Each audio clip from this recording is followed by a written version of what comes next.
RHS Pre-Calculus presents Reading the Unit Circle Made Easy, where our goal is to be able to read the unit circle quickly and effectively. Understanding the unit circle is easier than you would think. If you break it up into these three parts, special right triangles, degrees, and radians. First, I'm going to cover the right triangles. There are three special right triangles that have degree measurements of 45, 45, 90, 30, 60, 90, and a 60, 30, 90, which is basically a flipped version of the other one. Alright, so the triangles are basically used to find sine, cosine, and tangent of each of these angles. Well, it's easiest to find them with the 45, 45, 90 triangle first, so we'll do that, where the side measurements are 1, 1, and root 2. So to find sine, you have to go opposite over hypotenuse, which is 1 over root 2. But we can't have a root 2 in the denominator, so we multiply each side by root 2, and the sine of 45 degrees ends up being root 2 over 2. The cosine, it goes through the exact same process, but it's adjacent over hypotenuse. And it comes out with the same answer. Tangent is slightly different, sine over cosine. When we do that, the answer is 1 over 1, because it's the same thing over each other, so that's the same answer. We go through the same process for the 30, 60, 90 triangles. The measurements are 1, 2, and root 3. So the sine of 30 degrees would be 1 over 2. The cosine would be root 3 over 2. The sine of 60 degrees, on the other hand, would be root 3 over 2, or the cosine would be 1 over 2.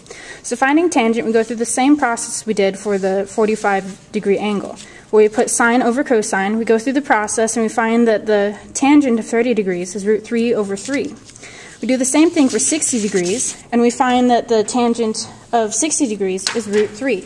So now we know how to find tangent, sine, cosine, and tangent easily of the basic angles in the thing. As we all know, there are 360 degrees in the circle. That is the same for the unit circle. The unit circle can be split in half horizontally. On the right side would be 0 degrees, and on the left 180. It can also be split vertically, and at the top would be 90 degrees, and the bottom 270. That also splits it into 4 quadrants: first, second, third, and fourth. At the first line is 30, second 45, third 60, fourth 90, and then the same increments all the way around.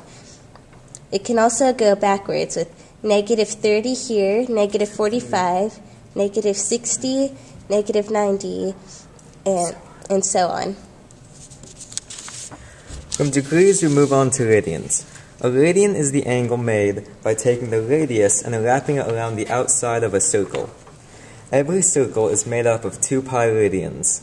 The radians that fit with the special triangles are the most important for the unit circle.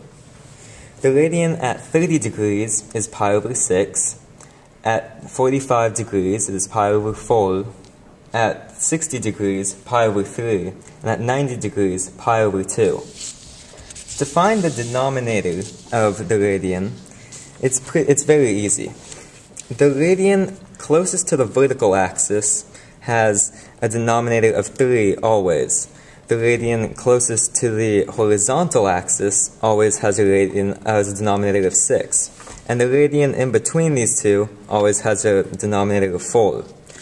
Also, the radians on the horizontal axis have a denominator of 1, and the radian on the vertical axis always has a denominator of 2.